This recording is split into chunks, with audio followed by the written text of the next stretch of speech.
Hello everyone, today we will talk about how to fix or how to solve the problem of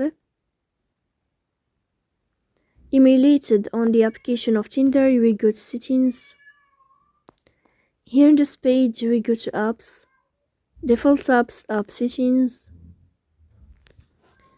On above we will search about Tinder and you can click here. Then this page of app info we click on first stop and you can click OK.